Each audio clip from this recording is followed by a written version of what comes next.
My stepmother lifted her glass and sang out, "That's about right for you, Mara." Her smile was lacquered, her voice a clean cut through the music. Laughter ran around the room like a fuse. Everyone laughed except me. My father just watched her, adoring, as if this were part of the evening's choreography.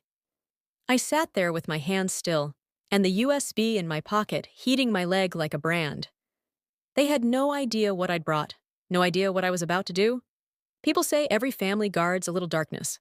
Ours framed it, lit it, and called it tradition. My father, Daniel Quinn, built his company from a rented garage into an empire of glossy packaging and spotless quarterly calls. He curated our lives like a storefront window. House, dinners, even smiles were staged. Lydia, my stepmother, was his centerpiece. She could slip a knife between your ribs and make it sound like a compliment. Then there was Sloane, her daughter, his favorite syllable. I used to count how often he said her name at dinner, proof by repetition that I might still exist if he remembered to say mine. We lived in a mansion outside Charlotte, where chandeliers hummed over quiet battles. After my mother died, Lydia moved in so quickly it felt like the house inhaled her perfume and forgot the scent of my mother's lilies. The staff learned the rules. Please, Lydia, and protect your paycheck. I learned mine. Stay small enough to survive the room. In every family photo, I'm on the edge, teeth bared in a polite suggestion of a smile. Half in, half gone. Only my camera felt real. At 16, I bought a used DSLR with tutoring money and aimed it at things nobody applauded. Rainworms glossing the curb, a hand trembling over a coffee cup, the way sorrow rearranges a face when no one is looking. It wasn't art yet. It was a way to stay alive. When I left at 18, no one stopped me. Lydia threw a tasteful brunch and called it generous. My father signed a check and said, "If you need anything." I never asked. I filmed other people's truths. Farmers letting go of land, veterans rethreading their days, women rebuilding after the storm. And every night when the camera powered down, my apartment filled up with the one story I hadn't told. The invitation arrived on a flat gray afternoon. You are invited to Daniel Quinn's 60th birthday celebration. Formal attire, no greeting, no signature. It looked like a calendar reminder for a stranger. I could have deleted it. Instead, I stared at it until the room sharpened around the edges. After a lifetime of erasures, you start mistaking invitations for proof. The closer the party came, the louder the silence in my apartment grew. I told myself I was only going to collect B-roll for a new project about legacy. That was a lie I admired for its symmetry. Iris burst in 2 nights before I was set to drive down, paint under her nails, sketchbook under her arm, turpentine breathing ahead of her. "You won't believe this," she said, which in our friendship always meant I would. She'd seen Sloane at a cafe, leaning close to a man named Colin. "Once the papers are signed," Sloane whispered, "Dad won't notice a thing." Iris recognized my father's company logo on the man's tablet. She remembered a shared cloud folder from a design gig with Sloane. Same password, unbelievably still live. Inside, scanned contracts, emails, a draft transfer. Lydia and Sloane were moving my father's shares into Sloane's name, with Colin as their silent partner. The messages bled through with entitlement. "Dad will thank me once it's done. Mara will stay out of it. She always does." It was the math of my childhood, now in writing. Lydia wins. Sloane shines. I disappear. Iris looked at me. "You can end this," she said. Not gleeful, not grim, just like a person naming the weather. I copied everything to a small USB drive that clicked shut with the finality of a trigger. I held it so long my palm stung. This was my lever, my confession. At the estate, the past lined the drive in memories and maples. The house looked smaller than it used to, as if my leaving had cracked whatever spell made it loom. Inside glowed with hired light and rented laughter. Lydia's pearls flashed like camera flashes. Sloane floated behind her, every step rehearsed. "Mara," Lydia said, voice warm enough to steep tea. "You actually came. You invited me." "Try not to make a scene," she murmured. It landed like something cold on the back of my neck. I didn't shiver. I'd spent my shivers long ago. My father appeared, handsome as a headline, gray at the temples, like it had been penciled in by a stylist. Mara, he said, surprised into politeness. I'm glad you're here. Then he turned to shake a donor's hand. I waited through the toasts, smiled in the right directions. When applause scattered and the band took the floor, I slipped down the hallway to his office. The portraits watched me, as if I were breaking and entering my own life. I set the USB by his nameplate and breathed until my heartbeat learned my pace. He found me minutes later. You shouldn't be in here, he said gently, like reprimanding a guest who'd lost her way. I know. I slid the drive toward him. This should be yours before it becomes anyone else's. I didn't narrate. I let the footage speak. Emails, contracts, a few careful, damning clips Iris had reconstructed from voice notes.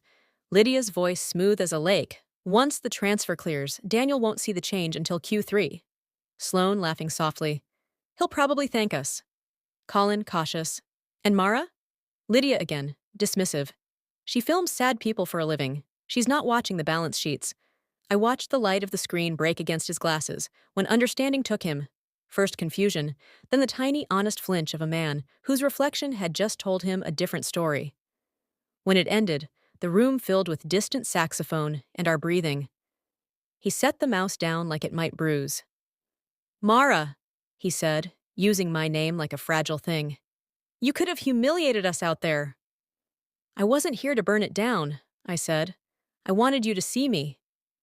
He looked at me like he was reading a familiar page in a language he'd never learned to speak. Then, slow as a truce, he laid his hand on mine. It was clumsy and real. I do, he said. I should have all along. He stood, slipped the USB into his pocket, and told me to wait. I followed at a distance as he entered the hall. The music thinned. He didn't raise his voice. He didn't need to. Lydia, he said. Sloane. They turned, expressions prepared. He set 2 envelopes beside the uncut cake. This one dissolves the marriage, he said. This one ends your access to the company. Lydia's smile fractured. Sloane went pale. Words tried to rearrange themselves into excuses and died halfway out. I trusted you, he said. You treated that like a currency. He looked past them to me. Mara saved what I built. More importantly, she saved what I almost couldn't admit was broken. We left without ceremony. The night air outside was cold enough to make the truth feel clean. Gravel cracked under our shoes. He stared at the shape of the moon on the hood of his car. I thought shielding people from pain was love, he said. Turns out it was just fear. 3 months later, the mansion was emptied, sold quietly, the listing whispering through town like gossip that had gotten tired. My father rented a small place near Lake Wylie where the mornings smell like damp pine and coffee. When I pulled up, he was on the porch, in a sweatshirt, steam rising from his mug. You found it, he said. I followed the water, I said. It made him laugh the way you laugh when something inside you finally sits down. We didn't talk about Lydia or Sloane. We didn't have to. We stacked quiet around us like firewood and let it warm the room. He started therapy, then called me after the 3rd session and cried for the first time in my memory. He asked if he could volunteer on my next documentary. Grip work, he said. Or coffee. I can fetch coffee. That winter, my film about daughters who outgrew erasure premiered in a small theater downtown. The lights rose to people on their feet. In the back row, my father wiped his eyes. Afterward, he waited beside the doors, awkward in his joy, telling strangers he had learned how to listen. 2 months later, he set up a foundation that funded young filmmakers from the kinds of families that tell their children to be quiet. He asked me to name it. I called it Lilies, for the flowers my mother loved and the ones the house forgot. We did something else, too. On a Saturday morning soaked in sun, we met in a rented studio and spread out photographs. My childhood shots, the new series I'd taken of women who turned survival into art. He stood in front of one I'd almost thrown away. A girl in a thrifted jacket, chin lifted into wind, light webbing her eyelids. That one, he said, It looks like truth when it finally learns to stand upright. The gallery opened in spring. We framed the work in the color of weathered wood, let space breathe between the pieces, served lemonade instead of champagne. Iris hung hand-painted signs and scolded me for hovering. People came. They came with stories and with names for the ache under their ribs. I watched them recognize themselves, and then each other. My father took a seat near the exit so he could shake every hand on the way out. When a teenage girl whispered, "Me too," into my shoulder, he heard it and looked away to give us privacy. On the wall behind us, the statement placard read, "We believe the quiet can be holy. We believe truth doesn't have to shout to change a life." That night, I packed my camera bag for the next trip. The same bag that once held a drive like a fuse now held lenses and snacks and a scribbled list of places where women were building new languages. On my shelf, the old USB sat in a small glass dish.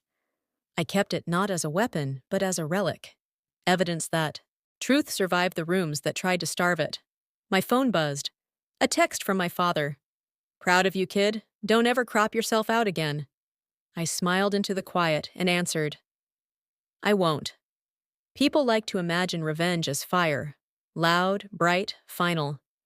Mine looked like light, steady, deliberate, enough to grow by. If you've ever had to walk out of a life that fit you like a shrinking dress, hear me. You're not wrong, and you're not alone.